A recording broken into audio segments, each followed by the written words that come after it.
ഈ ഓടിപ്പോകുന്ന 10 മണികൾ നമ്മൾ പാരപ്പറ്റിൻ്റെ മുകളിൽ മഴവെള്ളപ്പാത്തിയുടെ ഉള്ളിലാണ് കേട്ടോ സെറ്റ് ചെയ്തേക്കണത്. കുറച്ചധികം കാലമായി ഇവരവിടെ സെറ്റ് ചെയ്ത് വെച്ചിട്ട്. അതുകൊണ്ട് തന്നെ വേനൽക്കാലത്ത് കുറേ നശിച്ചു പോകുന്ന അവസ്ഥയിലായിരുന്നു ഇവരുടെയൊക്കെ സ്ഥിതി. പക്ഷേ മഴവെള്ളം കിട്ടിയപ്പോൾ അവരൊക്കെ പുതുജീവൻ വെച്ച് നല്ല ഉഷാറായിട്ട് പൂക്കളൊക്കെ ആയി തുടങ്ങിയിട്ടുണ്ട്. അപ്പോൾ പൂക്കളെ നിങ്ങളെ വീണ്ടും കാണിച്ചു തരാം. നമ്മുടെ ക്ലീനിങ് പരിപാടികളൊക്കെ അവിടെ തകൃതിയായിട്ട് നടക്കണതിൻ്റെ ഇടയിലാണ് ഇവരെ കണ്ടത്.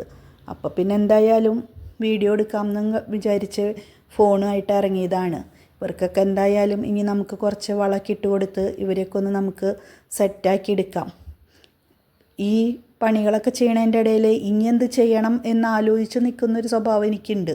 കുറച്ച് സമയമല്ല, കുറച്ചധികം സമയം തന്നെ ഞാൻ അതിനു വേണ്ടി കളയാറുമുണ്ട്. അങ്ങനെ കളഞ്ഞപ്പോഴാണ് മഴ നമ്മുടെ കൂട്ടിനെത്തിയത്.